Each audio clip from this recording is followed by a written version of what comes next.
नमस्कार मित्रों, स्वागत है आप सभी का आपके अपने YouTube चैनल मनी प्लांट में। इस चैनल पर हम आपके लिए लाते हैं मनी क्रिएशन से संबंधित नई और महत्वपूर्ण जानकारियाँ। अगर आप IPO में निवेश कर अपने धन को कई गुना करने के इच्छुक हैं तो यह जानकारी आपके काम की हो सकती है। इसी क्रम में आज हम चर्चा करेंगे अगले हफ्ते आने वाले श्याम मेटालिक्स के IPO के बारे में।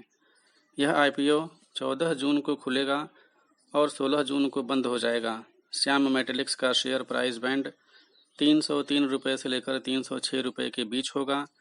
एक लाट में 45 शेयर होंगे। अधिकतम 14 लाट की बोली लगाई जा सकेगी, यानी निवेशकों को कम से कम 13,770 रुपये से लेकर अधिकतम 1,92,780 रुपये खर्च करने होंगे। Shyam metalics iron, steel, blades, TMT, संरचनात्मक उत्पादों, वायर रॉड्स और फेरो मिश्र जैसे लंबे स्टील उत्पादों के उत्पाद में लगी हुई है। फरवरी 2021 तक यह स्थापित क्षमता के मामले में भारत के फेरो मिश्र धातुओं के सबसे बड़े उत्पादकों में से एक है और स्पंज आयरन उद्योग में चौथा सबसे बड़ा खिलाड़ी है। कंपनी संस्थागत ग्राहकों को और अंतिम उपयोगकर्ताओं की सेवा करती है। जिंदल स्टेनलेस स्टील इस क्षेत्र में माना हुआ नाम है। इसके अलावा रिमझिम इस्पात इसके कुछ घरेलू ग्राहक हैं, जबकि Norecom, DMCC, Norecom limited, POSCO international corporation, world metallics and alloys, Traxys north America LCC, JM global resources, Vijay Shri steel private limited आदि इसके अंतर्राष्ट्रीय ग्राहक हैं।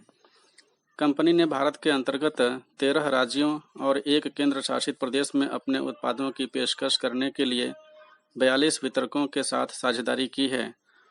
वर्तमान में कंपनी के पास उड़ीसा के संबलपुर और पश्चिम बंगाल में जमुरिया और मंगलपुर में स्थित 3 विनिर्माण संयंत्र हैं।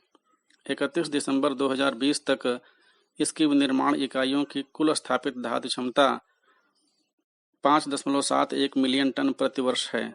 कंपनी 2025 तक अपनी उत्पादन क्षमता बढ़ाकर 11.60 मिलियन टन प्रति वर्ष करने की सोच रही है। उड़ीसा के संबलपुर और पश्चिम बंगाल के जमुरिया संयंत्र एकीकृत इस्पात निर्माण संयंत्र हैं जो captive railway siding, captive power plant, iron pellet, sponge iron, billet, thermomechanical treated TMT, wire rod, structural mills और फेरो एलॉय का उत्पादन करते हैं। इसके अलावा पश्चिम बंगाल के मंगलपुर में इसकी विनिर्माण सुविधा में स्पंज आयरन और फेरो एलॉय प्लांट और कैप्टिव पावर प्लांट शामिल हैं। इस कंपनी के IPO में निवेश करने और लॉन्ग टर्म में आपके पैसे को अच्छी ग्रोथ देने के लिए कुछ महत्वपूर्ण कारक नजर आते हैं। सबसे पहले, यह कंपनी भारत में अग्रणी एकीकृत धातु उत्पादक है। इसके अलावा इस कंपनी के पास एक मजबूत बुनियादी ढांचे के साथ रणनीतिक रूप से विस्तृत विनिर्माण संयंत्र हैं। इसके अतिरिक्त इसके विविध उत्पाद पोर्टफोलियो अत्यंत आकर्षक लगते हैं।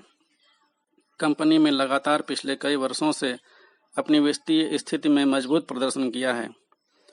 इसका उत्पाद वितरण नेटवर्क गजब का है। कुल मिलाकर कंपनी में पोटेंशियल दिखाई देता है। निवेशक इस कंपनी के IPO में निवेश कर लगभग 45% का लिस्टिंग गेन तो प्राप्त कर ही सकते हैं। इतनी तो आशा की ही जा सकती है। लॉन्ग टर्म के नज़रिए से भी यह अपने मुनाफे को कई गुना कर सकता है। शेयर मार्केट में निवेश जोखिमों के अधीन है, इसलिए निवेशक सोच समझ कर निवेश करें। मित्रों, यह वीडियो आपको कैसा लगा कमेंट बॉक्स में ज़रूर बताएं और इसे शेयर व सब्सक्राइब करना भी न भूलें। बेल आइकन को ज़रूर दबाएं जिससे वीडियोज़ के नोटिफिकेशन सबसे पहले आपको मिलें। धन्यवाद।